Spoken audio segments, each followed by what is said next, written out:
Hi everyone, it's Deb Knapp. Welcome to iClimb, and I'm excited to bring some new exercises to you today. For those of you who have my book, I'm adding probably 40 plus exercises, and there's going to be an expanded version of the book. The ones I'm showing you will be in there.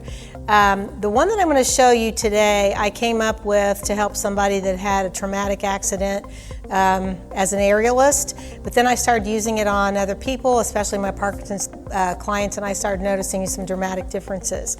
So one of the things that you need to understand is the position of your head is really important. Excuse me, your head weighs about 12 or 13 pounds. And when that head is forward of your torso, it creates a lot of tension and tightness in the upper back. It's almost like it's pulling, that's why it hurts there a lot. Getting the head and shoulders back and the head supported is extremely important.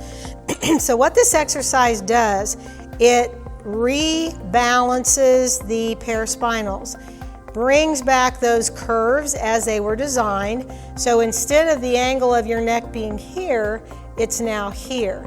So I'm hoping that we get some before and after pictures, because I took some before and after pictures with one of my Parkinson's gals who used this, and the only thing different she did in 1 week, and the pictures are amazing. You wouldn't think that 1 week there was that much progress, but there was. So the other thing too is, as you do this, notice how you feel like you want to swallow or clear your throat. You got a lot of lymphatic stuff up here. When this comes back, things want to start to drain, and that's perfectly fine. That's why. That's a good thing. All right? Now, with this one, there's a setup. You need at least two things, a bath towel and a hand towel. If you want to use a porcupine, I would recommend it because you're going to optimize your results. So here's what you do. You're going to take that bath towel and you're going to fold it lengthwise, all right?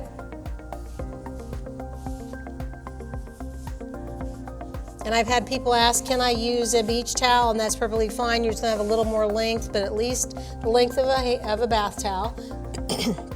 And then you're going to take a hand towel and you're going to fold it the opposite. You're going to fold it horizontal. Now you're going to fold it in half. And you're going to start rolling it on the long end. The reason I want you to roll it on the long end is more support for the neck. Because what we're going to do is we're going to put this in the middle, all right? And then you're going to roll it. Tighten it up into that bath towel,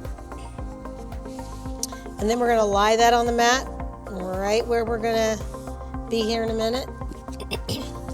And if you use a porcupine, you're going to put that, as we say, in your sweet spot, which is really the top of your butt crack. There's no other anatomical name for it. So when you get on it, you want to make sure that your sit bones don't touch the floor, but they feel like they want to. In other words, you want to feel like there's an arch in your back, all right? If it's too uncomfortable with the spikes, just put a washcloth or a hand towel over it. That'll calm those down. The first thing we want to do is try to figure out where our hips are. A lot of you, because you're on a narrow base of support, will kind of rock back and forth. Get this kind of squared up first, take out some of that rotation. Knees in line with your hips and heels in line with your sit bones. And you're going to do a few anterior posterior tilts. Posterior tilt is going to be easy. That's where most of you are. That's low abdominals, not glutes. Muscles on the front side are for flexion. Then you're going to use your paraspinals, the muscles that go from occipital ridge to your tailbone that run next to your spine. You're going to shorten those, drop those hips down, belly button forward, and shorten that. That's a hip and low back stabilizer. You're going to tilt and tilt until you feel like there's not as much wiggle. You've got a little bit more stability, and you know what's going on in your hips. Now, after you do that, you're going to take that towel and you're going to center where we put that hand towel underneath your neck, all right? Right at that cervical spine. Those of you who have a tough time laying your head back on the floor, you can put a towel or a small pillow underneath your neck for now. The goal is to be able to get the head back, because that just says there's way too much tightness here. You don't want to be here. You want that head to be back. So if you need to start there, that's fine. Gradually decrease whatever you've got underneath your head, all right? You're going to grab the ends of the towel. Now, some of you will not be able to get your arms back here. That's perfectly fine. Do the best you can. Challenge, don't force. So what you're going to do is you're going to slide your hips down in that direction. Tilt the hips forward. But you're going to push the upper body and the arms the opposite direction. So what happens is the rib cage, the scapula, all of that tilts backwards. Pay attention to what goes on in the muscles in the upper back. That's the driver for what happens in the arms. Pay attention if your arms are here, where you are when you finish. This is not about time. This is not about repetitions. This is about gaining the fluidity of movement in the paraspinals and getting greater function, greater range of motion in the hips and the shoulder. If you have headaches and things like that, vision, mental clarity, that's a problem, you'll notice a difference with this exercise. So what you're going to do, again, challenge, don't force, start where you need to start. If this one goes back and this one wants to stay up, bring this one up so they're even. Don't try to do anything where they're two different angles, all right? So wherever your arms can lay back, that's where you're going to start, all right? So as I go to anterior tilt, I'm going to pull up against occipital ridge without dropping my chin. A lot of you will drop your chin. Don't drop your chin. Keep the chin open and then relax. I want to tilt, the hips go down, belly button forward, and I'm going to pull against that occipital ridge. Now this is one where you may or may not feel a lot. Doesn't matter. Keep doing it. The results are profound. I started realizing how much people were getting out of it as I started watching how much posture changed, upright positions were changing, shoulder positions were changing. Notice how much, especially if your forearms don't want to touch the floor, how much this starts to drop back. Again, you're focusing on muscles in the upper mid-back and that anterior tilt. You're pulling up with the chin open, and then you're releasing. And then you're dropping down, chin open, and releasing. This is also a good opportunity. A lot of you are going to be stuck in the diaphragm to add breathing exercises. So as you pull the arms up into your anterior tilt, engage the diaphragm. Make sure, and some of you will feel a pull on the rib cage, and that's perfectly fine, because if the rib cage can't expand, neither can the lungs. That diaphragm and the muscles between your ribs are 60% of your breathing. That diaphragm should be able to expand. And release, and pull up. And release, and pull. Chin open, anterior tilt. Work on your breathing and release, and I'm going to do a couple more. Again, this is not about a number of repetitions or time. It's about what happens with the transition and movement. And tilt and pull. And release, and I'm going to do one more. I'm going to pull up with the chin open. Working on my breathing as well. And release.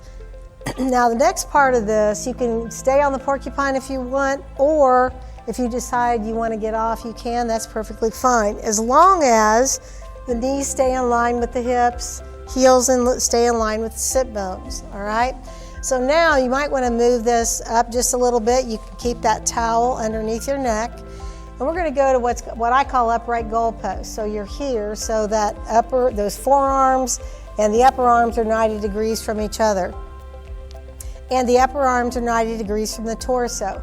If this position is a problem, start as low as you can, as long as those arms are 90 degrees to each other, upper and lower, all right? So what you're going to do here is you're going to focus on the muscles in the upper mid-back. Those are the drivers for what happens, the movement of the arms. So you're going to drop it back, And you're going to hold that. Let this stretch. If you feel a stretch across the front, that's fine. Because when the muscles on the back side engage, the front ones have to open. You should feel more on the back side than the front. So I tell people, if you feel more on the front, keep doing it until you feel more on the back side than you do the front. And come back to your upright goalpost. You can add the anterior tilt to that. It'll kind of expedite things. Also notice what's touching in terms of your fingers, your wrist. A lot of you will be here. Again, when muscles in the upper mid-back are doing their job, this is going to be perfectly flat. And a lot of you are going to notice a difference right to left. One side touches, one doesn't. So you're in that upright goalpost position and kind of play around with it a little bit. Can I go a little further than I did before? As I move my arms, pay attention to what the muscles in the upper mid-back are doing because your rib cage is changing, your scapula position is changing. So I'm in that upright goalpost position. I drop it back. I hold that. Once again, I can work on my breathing, engage my diaphragm, and exhale out through the mouth. And I'm in through the nose. A lot of you are chest breathers. Learn to breathe in through your nose. It's where your filtration system is. Again, stay there long enough to kind of do a check. What's flat, what's not. And exhale. And I'm going to inhale. And hold. Again, muscle, you should feel, pay attention, where to what's different right, left. Are my shoulder blades touching? Just one touch more on the right side than the left side? Is there more weight on one side? That'll give you a little bit of an indication. You should always do that both before and after so that you kind of know how much you've accomplished. And back up, and I'm going to do 2 more. I'm going to drop those arms back, shoulders back, rib cage is tilted. Diaphragm engaged, rib cage is open. And I'm coming up,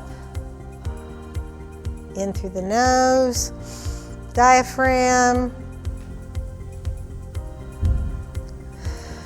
and exhale. And again, you'll notice a difference in the internal-external rotation and the movement in the shoulders. So good luck with that. I think you'll be really pleased with the results. And come join us again soon.